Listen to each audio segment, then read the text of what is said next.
Di suatu pusat kota, tepatnya di sebuah warung makanan cepat saji yang cukup ramai dikunjungi pembeli. Seorang pria tua yang menggunakan topi fedora berdiri di samping salah satu meja. Beberapa pria berdasi sedang asik melahap makanan yang beberapa saat lalu diantar oleh pramu saji. Pria tegar tersebut menundukkan kepala sambil menyodorkan tangannya ke depan. "Punya uang kecil, bro?" ucap salah satu pria berdasi yang paling dekat posisinya dengan pengemis tua itu kepada teman-temannya yang semeja dengannya. "Waduh, gak punya, bro," jawab pria berdasi yang satunya sambil menggelengkan kepala. "Kalian berdua punya?" tanya pria yang pertama itu lagi kepada dua temannya yang lain. "Dompetku ketinggalan di kantor," jawab pria yang ditanya. "Aku lupa gak bawa dompet," jawab pria yang satunya lagi. Pria berdasi yang pertama menoleh ke arah pengemis tua itu seraya berkata, "Mohon maaf, Pak, kami tidak ada uang kecil." Tidak ada reaksi dari pengemis tua itu.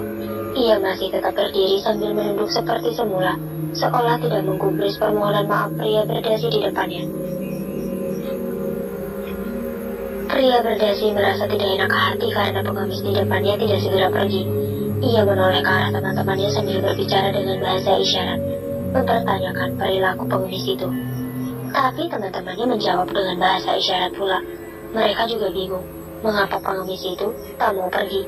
Akhirnya, pria yang pertama mengalah. Ia merogoh uang 20 ribuan dari sakunya dan menyodorkan kepada pengemis tua tersebut. Pengemis tua tidak segera mengambil uang sedekah paksaan itu. Ia tetap menunduk, seolah sedang membaca koran yang kebetulan ada di ujung meja, dekat dengan pria tua itu. Namun beberapa detik kemudian ia mengambil uang kertas itu dan dimasukkan ke dalam saku bajunya. "Terima kasih," ucapnya dengan suara serak-serak berat. Setelah mendapatkan apa yang diinginkan, pria tua itu pun meninggalkan warung tersebut dengan langkah gontai. Semua orang yang berada di warung tersebut memandang ke arah pria tua itu. Ada yang kasihan, ada pula yang jijik melihat penampilan kotornya. Pemilik warung sempat berteriak keras kepadanya. "Pak, lain kali kalau minta-minta nggak usah masuk ke dalam, di luar saja." Pengemis tua itu hanya menoleh tajam sesaat, kemudian berbalik pergi. Entah mau menuju kemana dia. Kelompok pria berdasi tandingkan acara makannya kembali. "Bro, kamu tidak merasa ada yang aneh dengan bapak tua tadi?" tanya salah satu dari mereka. "Aneh bagaimana maksud kamu?" salah satu dari mereka balik bertanya. "Sepertinya bapak tua tadi tidak sedang menunggu pemberian uang dari kita," jawabnya. "Maksud kamu?" tanya temannya lagi. "Dia tadi berdiri lama di situ sepertinya sedang membaca surat kabar itu," jawabnya lagi. "Kamu yakin?" tanya temannya lagi. "Iya, saya yakin, bro. Tadi bapak tua itu seperti antusias sekali membacanya," ia menjawab. "Mana sekarang korannya? Kok sudah tidak ada?" tanya temannya. "Barangkali terjatuh, bro," jawabnya. Temannya memeriksa kolong meja. "Iya, bro, korannya ada di kolong," seru temannya. "Ambil, bro." Temannya memungut koran dari kolong meja dan memeriksa setiap judul berita yang tercetak di bagian depan dan bagian dalam surat kabar tersebut. Ia sengaja membacanya dengan keras supaya terdengar oleh teman-temannya mereka. Semua terkejut ketika pria itu melafalkan dengan keras judul tulisan yang sengaja dicetak paling besar dan paling tebal. "Heboh, ditemukan tengkorak wanita di kampung Jatisari."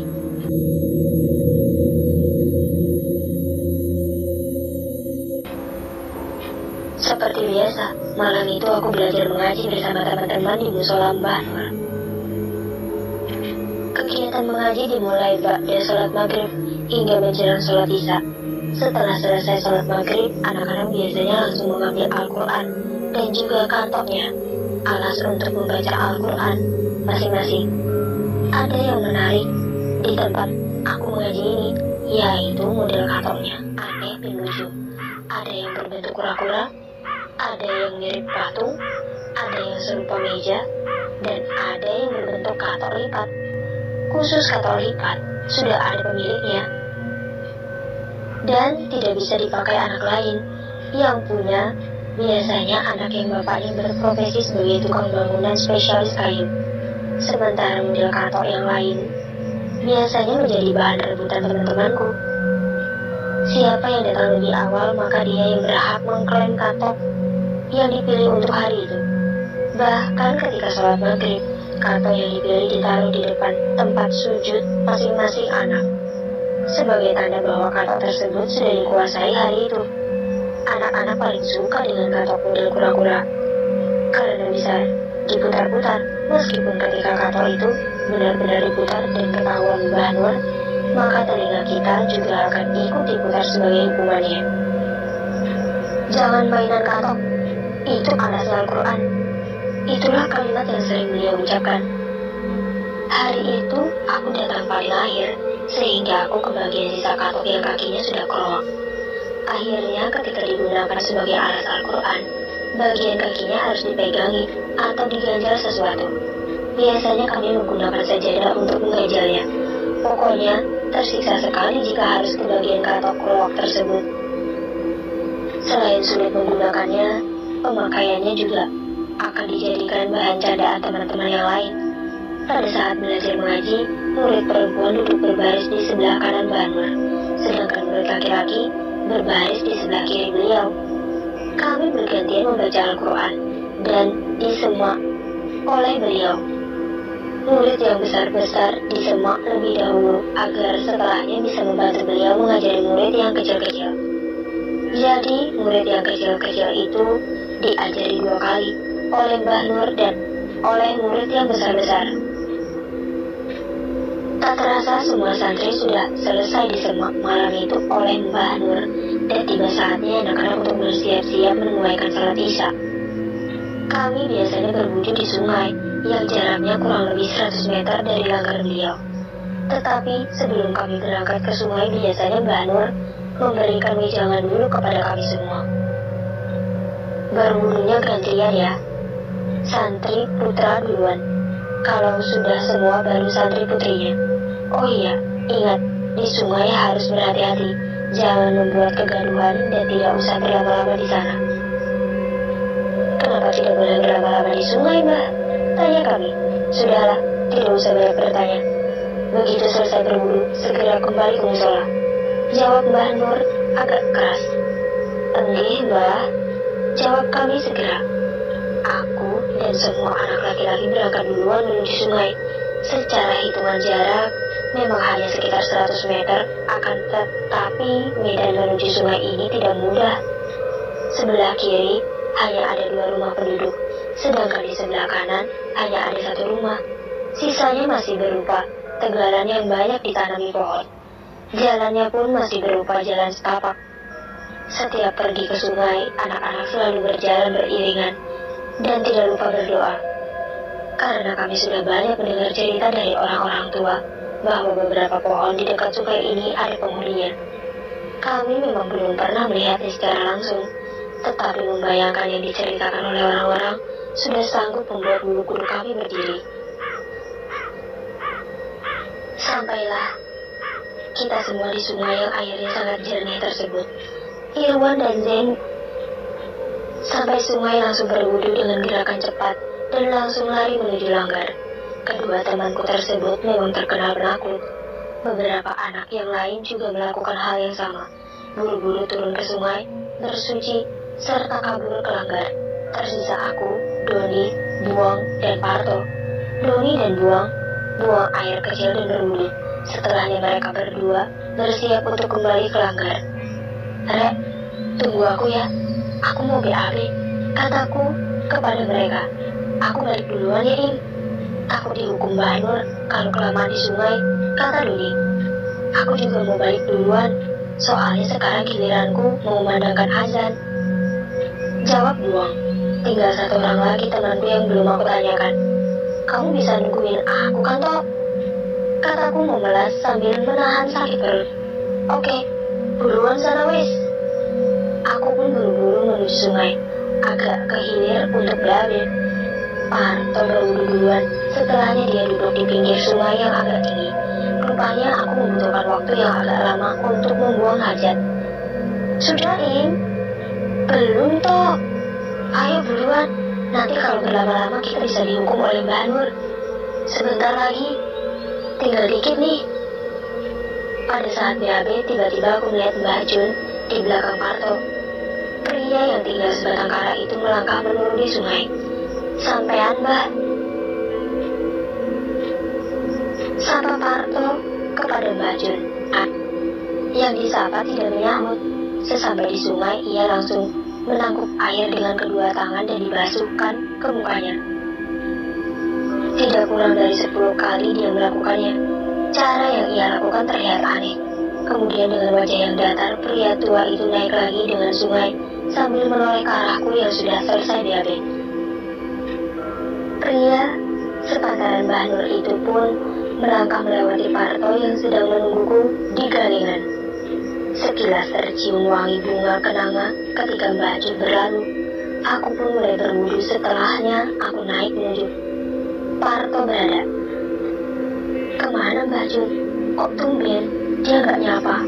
Apa karena kita ketahuan mencuri salahnya kemarin? Tanyaku. Entahlah, itu orangnya jalan ke utara menuju rumahnya. Ayo kita segera balik ke Langgar, jawab Parto. Kami berdua pun bersiap untuk kembali ke Langgar. Ketika tiba-tiba terdengar suara kering, kering, kering. Kami dikagetkan dengan bunyi bel sepeda dari arah selatan. Karena hanya diterangi sinar rembulan, kami tidak tahu siapa yang sedang menaiki sepeda ontel tersebut. Lambat laun sepeda ontel mendekat, dan ketika sudah sangat dekat, barulah kami tahu siapa yang sedang mengendarinya. Oh, dasar anak-anak ini. Minggir, saya mau lewat, kok malah berdiri di jalan? Jangan-jangan kalian sudah mencuri salakku lagi ya? Ketahuan mencuri salaknya kemarin? Tanyaku. Entahlah, itu orangnya jalan ke utara menuju rumahnya. Ayo kita segera balik ke Langgar, jawab Parto. Kami berdua pun bersiap untuk kembali ke Langgar. Ketika tiba-tiba terdengar suara kering, kering, kering. Kami dikagetkan dengan bunyi bel sepeda dari arah selatan.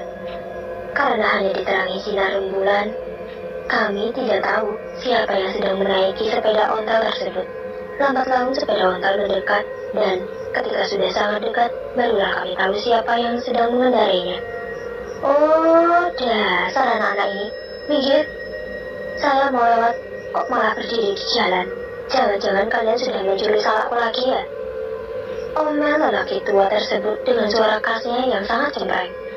Kutajamkan penglihatan untuk memastikan apakah itu memang benar-benar Mbah Jun. Ya Tuhan, ternyata pengendaranya beneran Mbah Jun. Aku dan Parto saling bersitatap keheranan.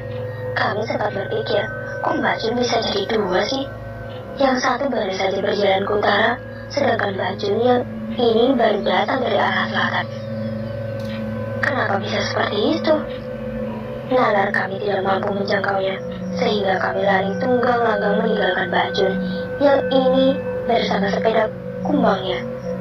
Yang mana yang asli dan yang mana yang palsu, kami berdua tidak tahu. Yang jelas, setahu kami, Mbah Jun itu tinggal sendirian dan tidak memiliki saudara kembar. Sebagian anak tidak percaya dengan kejadian yang menimpa aku dan Parto malam itu. Tetapi sebagian yang lainnya percaya. Bahkan isu adanya hantu tersebut dengan cepat menyebar ke kalangan orang dewasa. Bibiku, Lek Nisa, pagi harinya mewawancaraiku. Im, aku dengar kamu tadi malam ketemu hantu di sungai ya? Tanya Lek Nisa.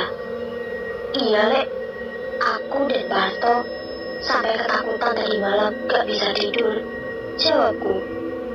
Aku juga pernah loh ngalamin kayak kamu, ujar istri Lek Diki itu dengan wajah tegang. Oh iya Lek, aku penasaran. Iya, seminggu yang lalu pas aku berenang di sungai di antara Lek Didi. Suaminya tiba-tiba ada kain putih bergelantung di pohon nangka. Lanjut perempuan tambun itu. Kain putih gimana, Lek? Ada wajahnya begitu? Aku semakin penasaran. Tidak, kain putih tersebut hanya berupa buntelan panjang, seukuran orang dewasa, berayun-ayun begitu saja seperti buah nangka. Pangkasnya. Terus gimana, Lek? Apa sampai gak takut? Tanyaku sambil bergigit ngeri. Jangan ditanya kalau aku langsung gak kuat bergerak. Aku jadi gagap mendadak. Untung saja Lek Didikmu tanggap. Dia melompat ke arah sungai ke tempat aku duduk. Dia mengusap air ke wajahku sambil membaca-baca doa. Dia juga yang melempari buntelan putih itu dengan batu sambil membaca takbir hingga buntelan itu menghilang. Jelasnya, serem sekali, Lek. Lek Didik kok berani ya? Aku masih merinding. Kalau dia nggak usah ditanya, lawang kerjanya tiap malam mengairi sawah sendirian. Pasti ia sudah sering ketemu begituan. Kalau dia nggak berani, ya nggak bisa kerja lah. Tegasnya malam harinya. Aku tetap mengaji, tetapi tidak pergi ke sungai. Aku masih takut bertemu dengan penampakan Mbak Jun kemarin. Setelah menunggu kurang lebih 15 menit, anak-anak hampir semuanya sudah kembali dari sungai. Baik laki-laki maupun perempuan. Tiba-tiba terdengar kegaduhan dari arah sungai. Tolong! Tolong! Terdengar teriakan anak perempuan dari arah sungai. Semua anak berlari menuju sungai. Penghuni rumah di sekitar sungai juga keluar dari rumah mereka menuju sungai. Aku pun ikut berlari bersama anak-anak. Sesampai di lokasi, kami baru mengetahui ternyata yang berteriak adalah Yuli dan Ani, kakak beradik teman mengajiku. Mereka berdua tidak berada di sungai yang biasa kita gunakan untuk berwudu, tetapi mereka agak ke utara sedikit, tepatnya berada di bawah pohon nangka yang diceritakan Lek Nisa pagi tadi. Ada apa kok teriak-teriak, Nduk? Tanya Leti, penghuni rumah di sebelah kiri jalan setapak. Ini, Lek. Aku dan Yuli tadi habis berwudu. Tanganku ditarik sama Yana menuju ke langgar. Kita ikuti saja, tapi kami merasa kok nggak nyampe-nyampe. Dan secara tiba-tiba Yana sudah nggak ada.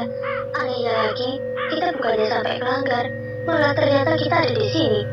Jawab Ani terbata-bata. Sementara Yuli, adiknya masih menggigil ketakutan. Astagfirullah. Ayo kita kembali ke langgar, kata Mbah Nur sambil mengusap kedua wajah dan kepala mereka berdua. Anak-anak pun kembali lagi ke langgar bersama Mbah Nur, meninggalkan orang-orang dewasa yang tetap berbincang di tempat tersebut. Mungkin sebagian dari mereka ada yang tidak percaya dengan cerita Ani dan Yuli dan menganggap itu sebagai keisengan anak kecil saja. Tetapi saya yakin sebagian yang lain ada yang percaya. Selesai sholat Isya, Mbah Nur berpesan kepada anak-anak bahwa besok akan diadakan doa bersama di langgar. Jadi anak-anak diminta membawa berkat kotak nasi. Sebelum pulang, Mbah Nur berbisik di telingaku dan Parto. Besok malam ikut saya. Begini, Mbah, jawab kami pelan dengan penuh tanda tanya. Keesokan harinya, seperti biasa, pukul 4 sore anak-anak sudah datang ke langgar dan bermain di halaman. Anak laki-laki bermain bentengan, sedangkan anak perempuan bermain bola bekel. Saat asik bermain bentengan, Mbah Nur memanggilku dan Parto ke rumah beliau. Apa teman-teman kalian tidak lupa kegiatan doa bersama hari ini? Tanya Mbah Nur. Boten, Mbah. Anak-anak sudah membawa berkat masing-masing untuk acara nanti, kecuali Yanto tidak membawa karena neneknya sakit. Jawab Parto. Kalau Yanto memang seharusnya tidak usah membawa berkat. Dia itu anak yatim. Justru nanti dia salah satu yang akan diberi berkat, ucap guru ngaji kita itu. Pergi, Mbah, jawabku. Nanti selesai doa bersama, kalian berdua bantuin saya ya. Selorong Mbah Nur kemudian. Bantuin opo, Mbah? Tanya kita kompak. Kita ke rumah Mbah Mi, jawab Mbah Nur. Mbah Mi yang rumahnya di sebelah Mbah Jun. Tanyaku sedikit heran. Mataku tertuju ke Mbah Nur dan berakhir bertemu dengan mata Parto. Kita sama-sama bertanya-tanya dalam hati. Iya, kita ke sana mengantar berkat dan bersilaturahmi. Ada hal penting yang ingin saya bicarakan dengannya, ujar Mbah Nur. Aku dan Parto semakin kebingungan. Kalau hanya ingin bersilaturahmi dengan Bani, mengapa harus mengajak kami? Pasti ada sesuatu hal yang penting yang masih dirahasiakan Mbah Nur. Tapi kami berdua sungkan untuk menanyakannya. Kegiatan doa bersama malam itu berjalan dengan lancar. Mbah Nur mengatakan bahwa doa bersama tersebut digelar sebagai wujud syukur. Kita masih diberikan kesempatan untuk belajar mengaji bersama. Selain itu juga untuk mendoakan para leluhur kampung, terutama yang sudah babat alas kampung ini, serta memohon kepada Allah Subhanahu wa Ta'ala supaya warga kampung ini terhindar dari mara bahaya dan gangguan apapun, serta diberikan kekuatan iman dalam Islam. Setelah selesai doa bersama, sebagian berkat dibuka di langgar untuk dimakan bersama oleh anak-anak. Sebagian yang lain dibagikan kepada warga sekitar. Anak-anak berbagi tugas untuk membagikan berkat-berkat tersebut. Untuk rumah Mbah Jun dan Lekti, anak-anak memilih berangkat bersama-sama. Mbah Nur meminta anak-anak yang besar yang berangkat ke rumah Mbah Jun dan Lekti. Sekitar 5 orang yang berangkat ke sana. Kita yang dilanggar mendengar 5 anak tersebut sepanjang jalan setapak berselawat ria. Pasti mereka sengaja melakukannya untuk mengusir rasa takut. Bahkan ketika mengucap salam di rumah Mbah Jun, mereka mengucapkan salam bersama-sama dengan suara keras. Ya, saking kerasnya aku juga mendengarnya dari langgar ini. Ketika mereka kembali pun, napas mereka terlihat ngos-ngosan. Mungkin karena mereka habis berlari. Gimana? Tadi kelihatan lagi? Tanya Irwan kepada mereka yang baru datang. Alhamdulillah, nggak ada Wan. Lebih tepatnya kami nggak toleh-toleh karena takut. Jawab Cak Hafid, salah satu anak yang paling besar di antara kami.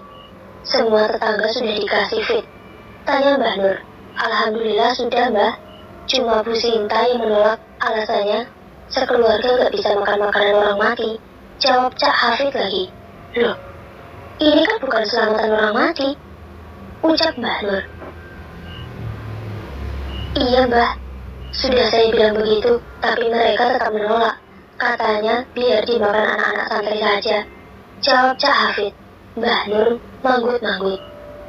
Ayo kita mulai makan bareng, jangan lupa baca doa dulu, kata Mbah Nur menghentikan obrolan kami. Anak-anak pun langsung bergerombolan menyantap berkat bersama-sama. Laki-laki membentuk lingkaran sendiri, perempuan juga melakukan hal yang sama.